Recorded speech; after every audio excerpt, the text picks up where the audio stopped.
ایک دوسرے کا حریف بنا ہے.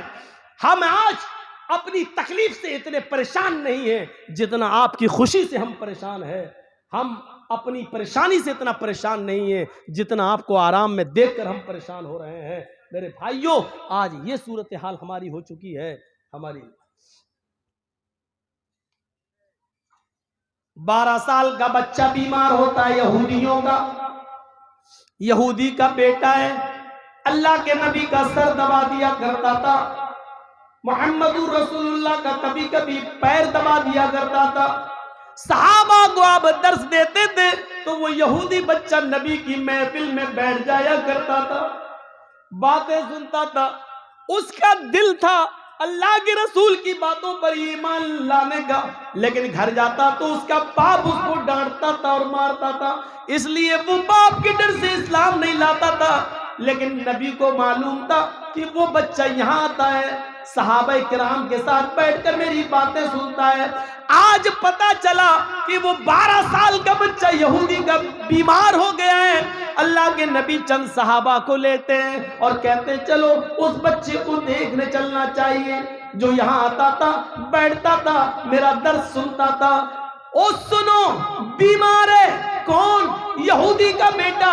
کون؟ جو ابھی مسلمان نہیں ہوا ہے, اس کی عیادت کے لیے جا رہے ہیں. کون؟ جناب محمد رسول اللہ. اسلام ہمیں یہ سبق پڑھاتا ہے کہ کوئی بھی آدمی بیمار ہو اس کو دیکھنے کے لیے جاؤ. ہندو اور مسلمان کے چشمے سے, یہودی اور عیسائی کے چشمے سے نہیں, انسانیت کے چشمے سے دیکھو اور اس کو دیکھنے کے لیے جاؤ. اللہ کے نبی وہاں جاتے ہیں اور اس کے سر کے پاس جا کر بیٹھ جاتے ہیں. وہ بچہ سسکیاں لے رہا تھا, اس کی روح اکھڑ رہی تھی, اس کی سانسیں چل رہی تھی اور اکھڑنے کے قریب تھی. سسکیاں لے رہا تھا, بس چند لمحوں کا مہمان تھا اس دنیا میں. وہ اللہ کے نبی کو دیکھنے لگا, پھر اپنے باپ کو دیکھتا. اللہ کے نبی نے اس سے کہا, بیٹے قل لا الہ الا اللہ, لا الہ الا اللہ پڑھ لو, لا الہ الا اللہ کہہ لو. اس بچے نے اپنے باپ کو دیکھا. باپ نے سمجھ لیا کہ میرا بیٹا اللہ کے نبی کی صف میں بیٹھتا تھا, باتیں سنتا تھا اور گھر آ کر کہتا تھا کہ ہمیں ان کی باتیں اچھی لگتی ہیں, ہم محمد صلی اللہ علیہ وسلم پر ایمان لانا چاہتے ہیں. میرا بیٹا آخری وقت ہے پھر بھی محمد رسول اللہ کو دے کے چلا جا رہا ہے. اس کا مطلب یہ ہے کہ آخری وقت میں اس کا دل نبی کی باتوں پر مطمئن ہے. باپ نے اشارہ کر دیا, ہاں بیٹے میں پوری زندگی تمہارے جو تمہیں نہیں کرنے دیا, آج تمہیں آزادی دیتا ہوں. محمد جو کہہ رہے ہیں, ابو القاسم جو کہہ رہے ہیں, ان کی بات مان لو. تم بھی تو ان پر ایمان لانا چاہتے تھے, پڑھ لو. اس بچے نے جملہ ادا کیا اپنے باپ کی اجازت کے بعد, اشہد ان لا الہ الا اللہ واشہد ان محمدن عبدہ ورسولہ.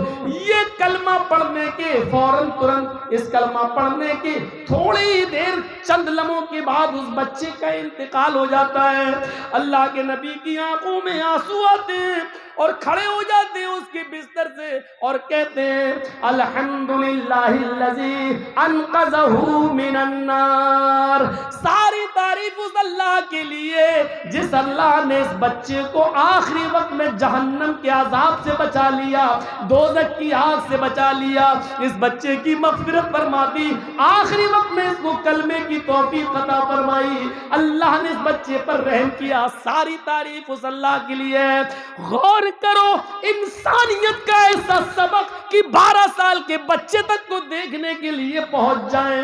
اس وقت کوئی چشمہ نہیں, انسانیت کا چشمہ لگائے ہوئے جناب محمد رسول اللہ اور یہودی بچے کی تیمارداری کر رہے ہیں. چونکہ وہ میری باتیں سنتا تھا, میری محفل میں بیٹھتا تھا, اس کو میری باتیں اچھی لگتی تھی, باپ کی ظلم کی وجہ سے اسلام نہیں لاتا تھا, اس لیے آخری وقت میں اس کو دعوت بھی دے دی, چاہو تو کلمہ پڑھ لو. اور باپ نے بھی اجازت دے دی, بیٹے پڑھ لو, تم بھی تو چاہتے تھے. ٹھیک ہے, جیسا ابو القاسم کہہ رہے ہیں, محمد رسول اللہ کہہ رہے ہیں, ویسا کرو. اس نے آخری وقت میں مسکراتے ہوئے کلمہ پڑھا. کلمہ پڑھتے ہی روح نکل گئی۔ نبی اکرم کی دعا دیکھو، تمام تعریفیں اس اللہ کے لیے جس نے آخری وقت میں اس بچے کو دوزخ کی آگ سے بچا لیا، جہنم کی آگ سے بچا لیا۔ یہ انسانیت کا سبق ہے۔ خود اللہ کے نبی اپنے چند صحابہ کے درمیان بیٹھے ہوئے ہیں، اپنے چند ساتھیوں کے درمیان بیٹھے ہوئے ہیں، یہودی کا ایک جنازہ آیا، یہودی کا جنازہ آ رہا ہے۔ جنازہ جیسے ہی قریب آیا، اللہ کے نبی کھڑے ہو گئے، اللہ کے نبی کھڑے ہو گئے اور اس جنازے کے ساتھ چند قدم چل دیے۔ صحابہ کرام نے دیکھا اللہ کے نبی کھڑے ہو گئے، جنازہ جب آگے گزر گیا تو صحابہ نے کہا اے اللہ کے رسول، ایک یہودی کا جنازہ دیکھ کر آپ کھڑے ہو گئے۔ یہودی، وہ یہودی جس کی مخالفت آپ کرتے ہیں، وہ یہودیت جس کے بارے میں اللہ آپ فرماتے ہیں کہ مجھے یہودیوں کی مخالفت کرنے کے لیے بھیجا گیا۔ خالف الیہود، یہودیوں کی مخالفت کرو۔ وہ یہودیت جس کے بارے میں آپ کہتے ہیں کہ بنی اسرائیل محرم کا ایک روزہ رکھتے ہیں، تم 2 روزے رکھو۔ یہودی محرم کا ایک روزہ رکھتے ہیں، تم 2 روزے رکھو۔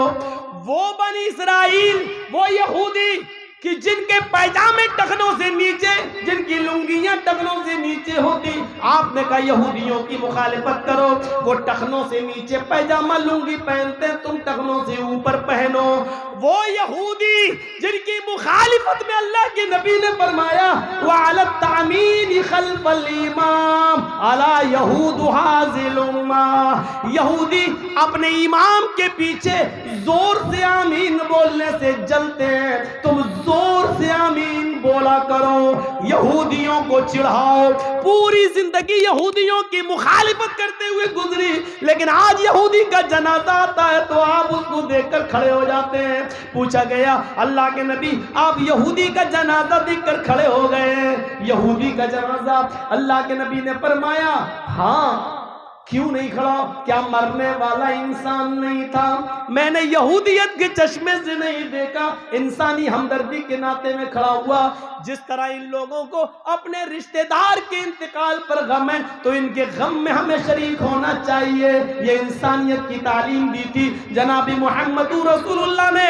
یہ واقعہ بتلا رہا ہے، یہودی ہو یا ہندو ہو، سکھ ہو یا عیسائی، آپ اس کے جنازے کو دیکھ کر کھڑے ہو سکتے ہیں، چند قدم چل بھی سکتے ہیں، یہاں تک کہ اگر وہ کہیں دفن ہوتے ہیں یا شمشان گھاٹ پہ جاتے ہیں، جلائے جاتے ہیں، ہمدردی میں انسانیت کے ناطے سے اگر آپ وہاں جانا چاہیں تو ادھر بھی جا سکتے ہیں، ادھر بھی جا سکتے ہیں۔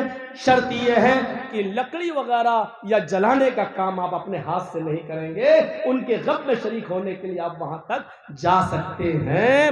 یہ اجازت دی ہے اسلام نے، شریعت نے۔ تو میرے پیارے ساتھیوں، انسانیت کا یہ سبق ہمیں کہاں ملے گا؟ انسانیت کا ایسا پاٹھ ہمیں کہاں ملے گا؟ یہ سبق سکھایا ہے جناب محمد رسول اللہ صلی اللہ علیہ وسلم نے ہمیں۔ ہمارے ساتھ کیا ہے؟